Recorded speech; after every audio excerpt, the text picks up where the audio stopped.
This video today's speech is based on Boeing working with DOJ on a revised plea deal in the 737 MAX case. Fraud case. Fraud case, yeah.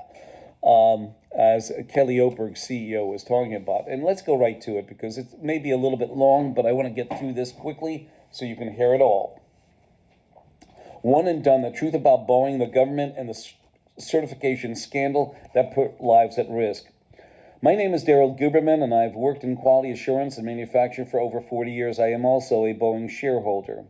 I've worked with companies to make sure products from airplane parts to medical devices are safe, reliable, and held to the highest standards. But today, I'm not here to talk about safety. I'm here to talk about what happens when the people who are supposed to protect us stop doing their job. The story is about Boeing, the company that builds airplanes. It's about the Department of Justice, the Federal Aviation Administration, and powerful groups with names like ANSI, ANAP, IAF, and ILAC, groups that control certifications and standards. And it's about how all of them failed us and how their failure cost 346 lives. Boeing and the deadly system. Let me start with the airplane called the 737 MAX. Boeing added a new system to the airplane called MCAS. But they didn't tell pilots or the FAA everything they should have. That system malfunction caused two planes to crash, one in Indonesia and one in Ethiopia. 346 people died. Now here's where it gets crazy. In 2009, the FAA, the agency in charge of making sure planes are safe, gave Boeing permission to check their own aircraft. That's right, Boeing was allowed to certify their own aircraft. That's basically not only certify their own aircraft, but aircraft technologies like the MCAS system and aircraft designs. Think about this. Imagine you're in school and your teacher says you can grade your own test. Now imagine your parents asked how you're doing in class, and you say, great, I graded myself. That's what happened with Boeing. Even worse, some of the people employed by Boeing were made FAA inspectors. So they were Boeing/FAA.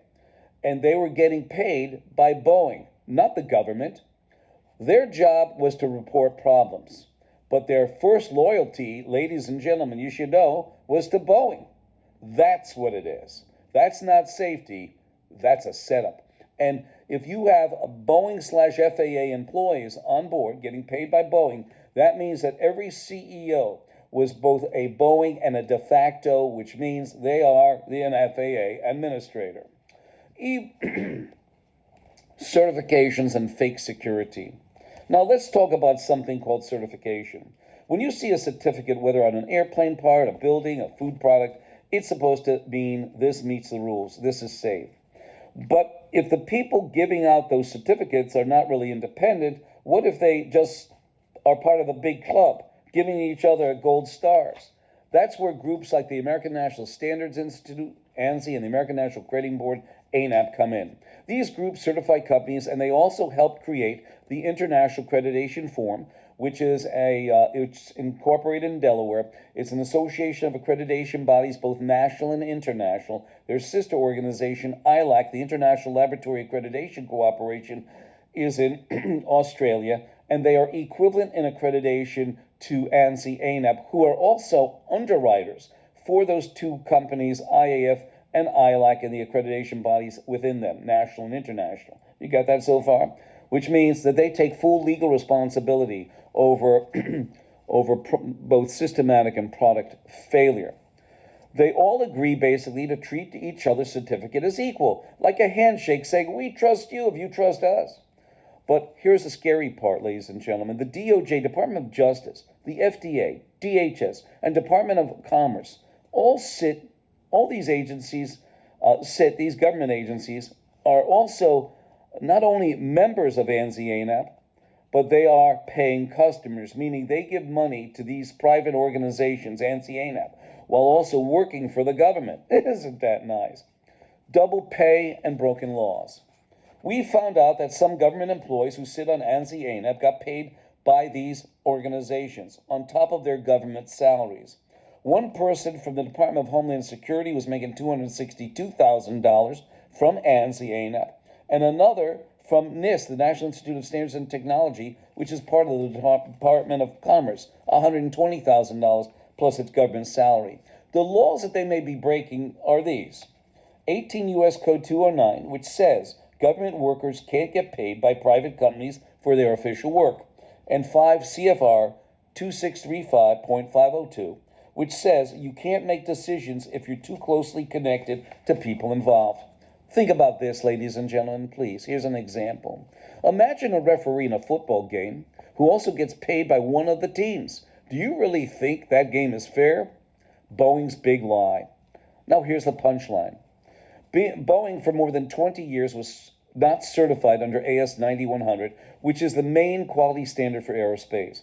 But during that time, they forced all their suppliers to get certified under AS 9100 and only from groups they controlled, like ANSI, ANAP.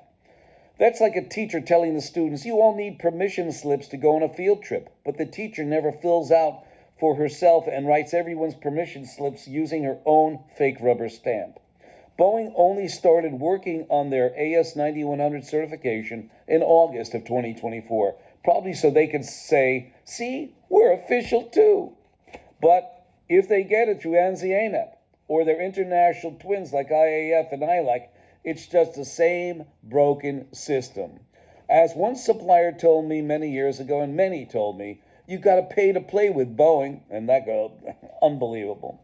Why this matters. This is bigger than airplanes. It's about trust, safety, and the truth.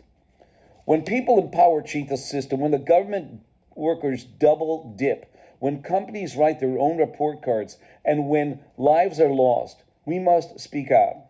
I do this for the family members of the 346 people who died, also for the door that popped off the Alaska Air. I do this for the American workers who care about quality.